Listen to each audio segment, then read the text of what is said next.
Welcome back to the Key Levels trading class.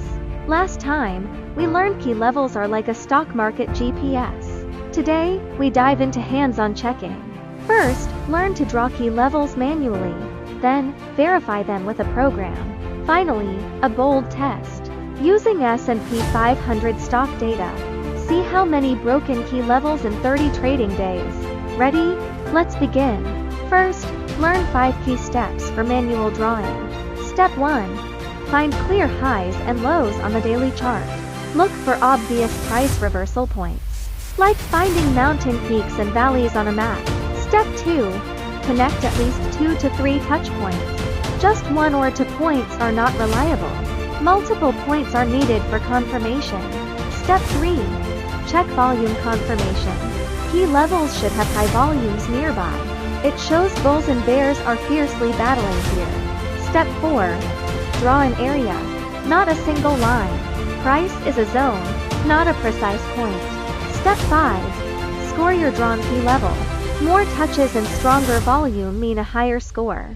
3 common mistakes beginners make. First mistake. Drawing a line after seeing one high. At least 2 to 3 points are needed for confirmation. Second mistake. Ignoring volume. A key level without volume is like a house without a foundation. Third mistake. Drawing too precisely. Remember, key levels are an area. Prices will fluctuate within this zone. Avoid these mistakes. Your key level accuracy will greatly improve. Now, see how a program finds key levels automatically. First, the program calculates ATR, the average true range. It measures a stock's temperament. High volatility stocks need wider key level areas. Then, it automatically identifies swing points. The program scans all clear highs and lows. Next, it analyzes volume distribution, finds price zones with especially concentrated volumes. Finally, it clusters and merges similar areas. This avoids repetition. Most importantly, a quality scoring system. It considers touch count, volume confirmation, and time resilience. Gives a score from 0 to 100. Let me demonstrate the program's analysis live. See, the program gives specific key level price zones. It also scores each key level. 90 to 100 is excellent. This level is very reliable. 70 to 89 is good. Suitable for trading reference. 50 to 69 requires careful use. Below 50 may be unreliable. This scoring system helps you quickly filter high-quality key levels. Now for the most exciting part, a large-scale actual test. We used data from June 2, 2025, analyzed S&P 500 stocks, found key levels for each stock, then observed how many broke these levels in the next 30 days.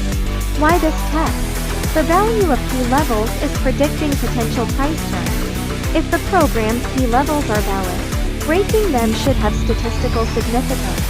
The test results are in. It's encouraging. Out of 500 stocks, 73.1% broke resistance or support in 30 trading days.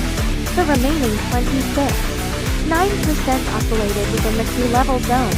More importantly, 43.4% broke resistance or support within 22 days. That's about 1 month. For example, this stock broke resistance, but without volume support, it soon pulled back. This way, we can recoup cash in a relatively short time, then reinvest in a better stock. So hand-drawn or program-found key levels. Which is better? My advice: use both. Manual drawing builds your market sense and understanding. This is something a program cannot replace. Programs can quickly analyze vast data. They provide objective quality scores. This helps verify your own judgment. Best practice. First, draw key levels manually. Then use the program to verify and score them. This maintains your feelings for the market. It also uses technology to improve accuracy. That's all for today's insight. Next time, we'll talk about candlestick charts, K-line graphs. Now for an interactive question. What's your biggest challenge when drawing key levels manually? Tell me in the comments. I will answer them below. If you found this video helpful, please like and subscribe. See you next time.